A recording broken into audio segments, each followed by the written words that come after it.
네, 안녕하세요. 여러분들의 구독과 좋아요로 이 채널이 유지되고 있습니다. 네, 영상 속도는 1.5배를 추천드리는 바이고요. 이번 내용은 설날에 비트코인은 어떻게 움직였는지, 그리고 각 알트코인 소식들도 준비를 해봤으니까 항상 재밌게 잘 봐주시길 바라겠습니다. 일단 멤버십 회원님들 그리고 구독자 회원님들 정말 감사하다고 말씀을 전달해 드리고 싶습니다. 2017년도 기준점으로 보는 이유는요, 거래량이 가장 많이 나왔던 부분이고 유동성도 가장 컸기 때문에 17년도 이전 데이터는 약간의 데이터를 참고하기에는 좀 어려운 부분이 있었다라고 말씀을 드리고 싶고요. 17년도 때 설날은 1월 28일부터 30일 사이였는데 여전히 우상향 패턴이 좀 나와주었다. 설날 지나고 나서 설날 이전에도 약간의 반등을 보여주었다. 이렇게 보는 게 맞을 것 같습니다. 그 다음으로 18년도 설날을 좀 보게 되면 2월 16일부터 17일까지 라고 되어져 있는데요. 또 같이 한번 보도록 하겠습니다. 18년도 때는 또 약세장으로 넘어가는 시점이었는데요. 2월 16일부터 18일이죠. 그러면 이 이전 때 수치값에서도 여전히 반등을 좀 보여주었고 그 이후부터는 약간의 횡보와 약세를 보여주었다 라고 볼 수가 있게 되겠습니다. 그 다음으로 2019년도 때는 다시 약간의 반등이 세기가 돌아오는 또 그 시점에 였는데요. 이때는 거의 비트코인 관심도가 상당히 많이 떨어졌던 때라고 볼 수가 있습니다. 이때는 2월 4일부터 6일까지 있었는데요. 보게 되면 2월 4일부터 6일까지 였는데 미묘한 별로 변동성은 없었고 그 전에 좀 더 하락이 있었고 반등이 좀 더 나왔고 그 뒤에 반등이 또 나왔다 라고 볼 수가 있게 되겠습니다. 그래서 전과 후 패턴을 좀 유심하게 볼 필요성이 있을 것 같고요. 그 다음으로 또 보게 되면 이제 2020년도 때 를 또 봐야 되겠죠. 이때는 또 코로나가 있었습니다. 네, 1월 24일부터 26일까지 있었는데요. 이것도 1월 24일, 네, 24일, 맞구나. 네, 24일 기준점 이전 때와 이전 때도 상승 동력을 좀 보여주었다가 설날 시즌 들어오면서 유동성이 최하치까지 떨어지고 난 뒤에 다시 한번 설날 끝나고 올라가는 패턴을 볼 수가 있었습니다. 그리고 2021년도 때로 이제 넘어가게 되는데요. 2021년도 설날 추이를 한번 보도록 하겠습니다. 2월 12일 전후로 보면 되겠죠. 네, 2월 12일 이날입니다. 이날, 네, 이날이거든요. 그러면 후에도 약간 상승세가 좀 일시적으로 나왔고 좀 조정폭이 그 다음에 나왔고 전에도 약간의 조정 이후에 반등이 또 보여주었다라는 걸 볼 수가 있게 되겠습니다. 그리고 이제 2022년도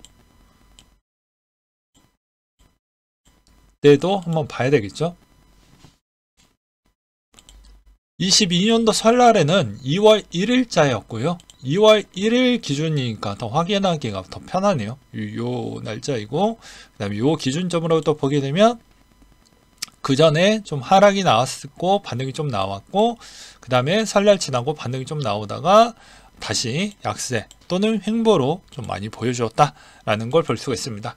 여기서 알 수 있는 점은 무엇일까요? 마찬가지로 설날에 가까워진 시점에서는 그 전에 상승이 좀 나왔다고 하면 거의 비슷한 패턴으로 어떠한 결과치가 나왔죠?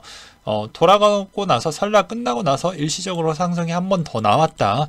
그러면 이런 패턴에서 알 수 있었던 건 상승이 그 전에 나왔기 때문에 여기서 약간 설날 시점에 주춤하고 나서 올라갈 수 있는 확률이 조금 더 우세할 수 있는 확률이 나오고 그 이후에 설날 이후에 이제 한 몇 주 지나고 나서는 다시 내려가고 횡보하는 패턴을 그려 주었기 때문에 이게 하고 더 간다 이렇게 보는 것보다 설날 끝나고 조금 9주, 한 주 정도는 좀 더 올라갈 수는 있겠지만 그 이후로는 역시나 조정은 피할 수가 없었다. 이렇게 보는 게 맞을 것 같고요. 설날 시즌에는 여전히 동일 시적으로 거래량이 매우 많이 줄어들었다는 것을 꼭 머릿속에 명시하셔야 될 것 같습니다. 그 다음으로 또 보게 되면 자산시장의 하락, 진짜로 일화로 돌아오고 있다라고 해서 사람들이 이제 돈이 많이 부족해지고 있다 보니까, 그리고 인플레가 너무 강해지고 있다 보니까 노동시장에 참여하려고 하는 참여자들이 좀 늘어나고 있다라고 합니다. 그래서 연준의 보고서를 보게 되면 자산시장 하락이 실제로 일자리 복귀에 영향을 줬다라는 보고서를 또 발표를 하기도 했었고요. 여기에서도 자산의 마이너스 반전이 본격 영향을 주었다. 내 자산의 손실률이 커지다 보니까 영향을 끼쳤다라고 하는데, 자산 증가 영향에 따른 민감한 50대 이상이 노동 이탈률이 커졌다. 코로나 영향으로 인해서 이때 참여율이 상당히 급속도로 줄어들었다는 걸 볼 수가 있게 되겠고요. 이 그래프로만 보아도 알 수가 있죠.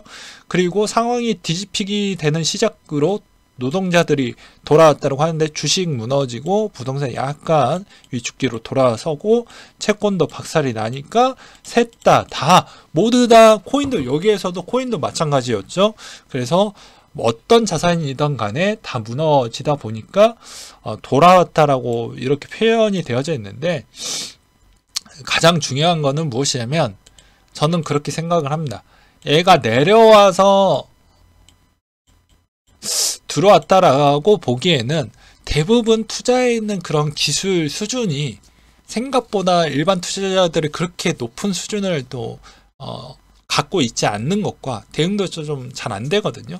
그래서 이때 일시적으로 은퇴자들도 많이 나왔던 건 자산의 상승으로 인해서 일찍 그만두고 그 돈 갖다가 이제 잘 좀 놀았는데, 조금만 더, 그놈의 조금만 더가 이 문제의 발단의 요소로 내 발목을 잡혔다라는 겁니다. 그러니까 기존에 있었던 어떻게 보면 이런 사람들이 실질적으로 여기서 조금만 더 욕심을 내다 보니까 이제 자산이 이제 부러지면서 참여하게 된 거죠. 만약에 내가 절묘한 시점에 어느 정도 정리를 했다라고 하면 절대로 돌아오지 않을 거라고 저는 생각이 듭니다. 근데 그 부러진의 그 깊이가 또 거기에서 또 추가 매수를 또 많이 했을 겁니다. 평균적으로 거의 일반 투자자들이 거의 다 하는 행동 비중이기 때문에 어쩔 수 없다라고 봅니다. 그래서 일자리가 어느 정도 회복이 좀 되지 않았냐. 근데 한편으로는 일자리 비중에서도 좀 아쉬운 건 무엇이냐면, 저번에도 이야기를 했지만 또 잊어먹었을 것 같아서 한 번 더 언급을 하고 넘어가는 겁니다. 일자리 같은 경우에도 최저임금 비중이 올라가는 그 수순을 방해할 수가 없습니다. 왜냐하면 요즘 너무 힘들어하고 있기 때문에 미국 안에서도 그걸 해소하기에는 좀 어렵다라는 의견들이 꽤 많이 있었고요. 그 다음에 두 번째 가장 강력한 건, 내 같은 업종에서도 업종에 있는 페이 오픈을 이제 의무적으로 해야 되는 형태가 만들어졌기 때문에 이건 쉽지가 않습니다. 이건 쉽지가 않아요. 이 기사 보셨던 분들은 아마 아실 겁니다. 무슨 말인지. 그렇기 때문에 아마 하방 경직성은 좀 그렇게 많이 나오진 않을 것이기 때문에 오히려 그 임금의 상승률은 물가의 기여도가 조금은 있을 것 같다. 그래서 내려가는 가속도는 여전히 유지가 되지만, 이제 그 연준이 생각하는 목표 지점에 거의 막바지 단계에 있으면 그 시점에서 그걸 도달하기가 상당히 좀 버겁지 않을까라는 생각도 들기도 했습니다. 그 다음으로 또 다보스 포럼에서 유명 헤지펀드가 올해 비트코인 회복세를 또 점쳤다라고 하고요. 블룸버그가 실적 시즌으로 돌입을 했으니 이 5가지 포인트를 좀 보자라는 이야기도 있기도 했습니다. 그 5가지는 통화정책 영향, 개인 소비, 감원, 에너지 가격, 중국의 재개방이었다라는 내용이 좀 있었고요. 그 다음으로 좌측의 클레이 수압의 구조조정에 직면한 상태로 보여주고 있다. 이런 내용들이 있는데, 요약을 해서 설명을 드린다고 하면 이러합니다.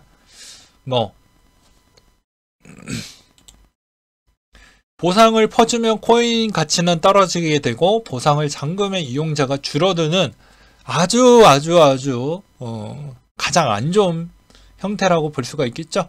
그래서 상당히 고민이 많이 된다라는 이야기가 좀 있었고요. 그 다음에 우측에 암호화폐 억만장자 20여 명 중에 6명으로 좀 감소를 했다라고 합니다. 좌우정평, 제드, 크리스, 타일러, 브라이언. 근데 여기에서는 또 제드 형은 이미 XRP를 다 던지긴 했는데 되게 웃긴 거 뭔지 아세요? 제드 형은 진짜 존경스러울 정도인 게, 자, 침체에서 코인 가장 불장 일 때 거의 다 정리를 했죠. 그래서 자산의 부러지는 속도 부분에 거의 영향을 받지 않았습니다. 이런 걸 보게 되면 좀 재밌었다라고 볼 수가 있겠고요. 그 다음으로 또 볼 수 있었던 내용 중에 하나는 이번에 워너비엠 신 마케팅이라고 해서 보면 딱 다단계인 거 딱 보이시잖아요. 근데 국내에 있었을 때 다단계 포지션은 그렇게 썩 좋은 포지션이 아니었습니다. 특히 코인이나 이런 쪽이, 그러니까 과정에서는 좋은 성과와 뭐 이런 좀 미래를 그려볼 수 있는 그런 희망적인 요소들이 좀 많이 보일 거예요. 만약에 운 좋게 뭐 상장이 됐다라고 해도요. 근데 끝이 별로 좋지 않았던 게 제 기억에는 너무 많이 있었기 때문에 저는 웬만하면 하지 마셔라 라고 말씀을 드리고 싶었습니다. 그리고 카바가 업그레이드 1월 25일로 연기를 좀 했다라고 하니까 참고하시기 바라겠고요. 에이다 개발사 메인넷에서 달 로스 버전을 출시를 하겠다라는 내용과 플랜 B가 여전히 강세장의 초입으로 있고 희망은 여전히 있다, 이런 이야기를 하기도 했습니다. 그는 22년도 11월 저점이 15,500달러가 바닥이고 24년도 반감기를 기준점으로 해서 25년의 강세장으로 들어갈 것 같다, 이런 이야기를 또 하기도 했었고요. 금융위가 가상자산 관련 입법안 방침 뉴스를 밝히기도 했었는데 투자자 보호, 불공정 거래 이런 형태를 법안에 담을 계획이라고 되어져 있는데요. 자세하게 좀 봐야 제 마음에서 정말 박수를 쳐줄 수 있을 정도인지 아니면 이것도 블러핑인지 좀 봐야 될 것 같습니다. 요즘 국회의원 분들이 좀 어그로를 많이 끄는 것 같아요. 보게 되면 뭐 가장 좀 주목 들었던 것 중에 하나가 뭐 아이를 낳으면 빚을 탕감을 해주겠습니다. 뭐 이런 자극적인 거. 왜 자극적인 게 왜 이 시점대 나올 것 같나요? 이것도 보게 되면 국회가 내년인가요? 아마 국회의원 선거가 있는 걸로 알고 있습니다. 그렇기 때문에 약간 노이즈 마케팅으로 지금부터 이제 나라는 존재감을 알리는 형태로 쓰이는 것이죠. 그래서 또 저는 좀 우려스러운 게, 이런 이야기를 했던 배경은 또 이 재료로 자기에 있는 그런 노이즈 마케팅에 또 쓰일까봐 그게 좀 우려스럽다. 우리한테 전혀 도움이 또 되지 않는 짓거리로 또 갈 수도 있다라는 것이죠. 그 다음으로 마이클 세일러가 또 여러 이야기를 또 하기도 했었는데요. 향후 8년 비트코인 더 많이 올라갈 것 같다 라고 이야기를 했고요. 그리고 100만 달러까지 도달할 것이다 라는 장기적인 이야기를 또 꺼내기도 했습니다. 그리고 블랙록과 피델리티가 들어왔기 때문에 이제 좀 비트코인에 더 긍정적으로 봐야 되지 않겠냐 라는 의견과, 그리고 라이트닝 네트워크를 보게 되면 비트코인 전망 나쁘지 않는다, 이런 이야기를 하기도 했었고요. 골드머니 창업자가 비트코인 암호화폐 겨울에서 살아나고 있다, 트위터를 통해서도 밝히기도 했었는데요. 이제는 비트코인 가격이 미국 기술주에 따라 움직이지 않는다라고 보는 것이 맞을 것 같다. 월가 출신 비트코인 애널리스트이자 맥시멀 리스트 맥스 카이저는 이런 말을 한 적이 있다라고 이야기를 했다라고 합니다. 여전히 여러분들은 상당히 고민이 많을 것으로 생각이 들어요. 근데 제가 약간 오지랖이 좀 많으니까 오지랖으로 설명을 좀 드린다고 하면, 여러분들은 어떠한 연령대가 되었던 간에 무조건 투자를 하셔야 됩니다. 그 이유는 이번에 국세에 대해서 약간 좀 관심도가 높으신 분들은 아마 아실 거예요. 요즘 최근에 화두가 이제 4대 보험 이야기가 좀 많이 나올 겁니다. 앞으로 계속해서 불거질 것이고요. 근데 국민의 이중성이 전 문제라고 봅니다. 그러니까 국민의 눈높이가 너무 높아요. 현실에 즉시해야 된 눈높이로 맞추어야 되는데 누구나 연령대에서 다 손해를 보려고 하지가 않는 점이 저는 좀 아쉽다라고 보고 있습니다. 다 같이 잘못이 좀 있다라는 것이죠. 그래서 정치인들은 정치인들대로 움직여주고 있지 않는다라는 것인데, 이게 왜 중요하냐면 국세의 의존도가 어느 쪽이 제일 많은 줄 아십니까? 네, 소득세가 가장 많은 형태에 차지하고 있습니다. 한 120조 정도가 차지하고 있다고 보면 됩니다. 예, 국세에서요. 국세에서 이야기를 하는 겁니다. 오로지. 그러면 120조 원 비중이면 그게 어마어마하게 큽니다. 나머지 그 소득세에 준한 만큼 100조 원을 찍었던 국세는 거의 없습니다. 이 말의 의미는 무엇이냐면 대부분 이제 베이비붐 세대가 은퇴를 하고 은퇴 시점으로 넘어가게 되면 당연히 소득세에 있는 이 비중이 계속해서 내려가게 될 것인데, 그러면 나머지 쪽에 있는 세금 전가 비중이 높아진다라는 것과 4대 보험 비율에 있는 세금까지도 높아진다라는 부분을 우리는 염두를 하고 자산을 더욱더 빨리 증식을 해야 된다라고 말씀을 드리고 싶다라는 것이죠. 그래야 내가 꺼낼 수 있는 카드가 많다라는 겁니다. 정말로 해외 가서 살 것인지, 아니면 국내에서 좀 다양하게 상품을 모델링을 해서 분산을 시켜놓고 세율을 최대한 적게 절세할 수 있을 만한 모델링을 좀 짜든지, 이런 게 가능하다라는 거예요. 근데 이게 좀 아쉬운 게 무엇이냐면, 이렇게 세율 강도가 높아지게 되면 전체적으로 하향 평준화가 됩니다. 그러면 무엇이냐면 못 사는 사람은 더 못 살게 되고, 잘 사는 사람도 세금 부담률 때문에 삶의 질이 그렇게 높지가 않아요. 내가 이만큼 몇십 시간 동안 이렇게 노력을 많이 했는데 내 삶의 질이 여기에 보이지 않는 벽이 생겨버리는 겁니다. 진짜 부자와 여기에 있는 중산층이 특히나 그럴 거예요. 노력 대비 여기가 올라갈 수가 없습니다. 세금이 누르는 압박감이 워낙 크니까. 그리고 깨끗한 직장인들 같은 경우에는 다 수치화적으로 다 전산화가 되어져 있어서 다 확인이 가능하죠.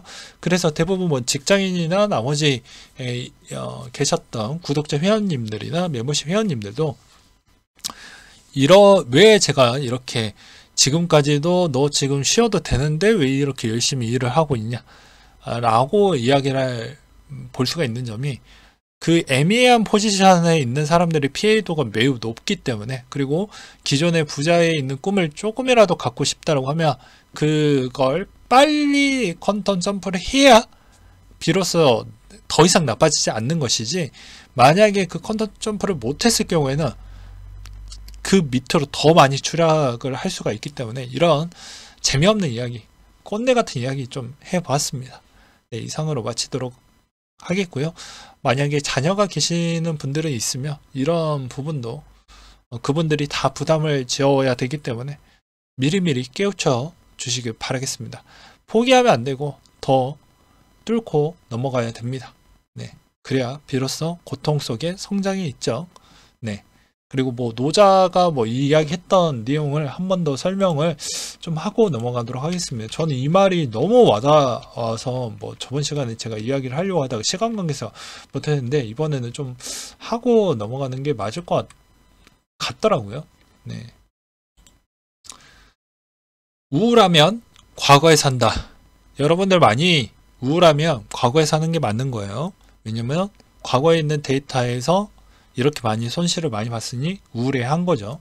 불안하면 미래에 살고 있다. 미래가 잘 보이지 않으니까 불안하죠. 그리고 편안하면 이 순간에 사는 거죠. 왜냐? 당장 미래 보지 않고 그냥 흥청만청 써버리면 지금 이 순간에 사는 건 맞는 것이죠. 그리고 소중한 이 순간을 뜻깊게 좀 살았으면 좋겠다 라는 거 꼭 잘 알고 계시길 바라겠습니다. 모든 건 하루를 어떻게 보내느냐에 따라서 정말 달라집니다. 그게 당장은 보이지 않을지언정 그게 쌓이고 쌓이다 보면은 어떤 부분에 있었을 때는 어마어마하게 변화를 줄 수가 있거든요. 저 한번 보세요. 아파도 여러분들과 약속을 계속 꾸준하게 지키고 그렇게 하고 있잖아요. 뭐 제가 뭐 여기에서 이 유튜브 상에서 제가 비즈니스를 합니까? 또 뭘 합니까? 아무것도 안 하잖아요, 솔직히. 그냥 전기세 정도만 광고를 좀 봐달라. 이 정도까지만 하는 거지. 여러분들한테 바라는 게 별로 없어요. 그냥 같이 투자하고 있는 거, 같이 공유를 하고, 내 생각은 이러하고, 나도 여기에서 생각보다 많은 미래를 좀 먹고 희망을 좀 보이니까 같이 투자하는 것이죠. 그걸 공유하는 것이고요. 네, 이상으로 마치도록 하겠습니다.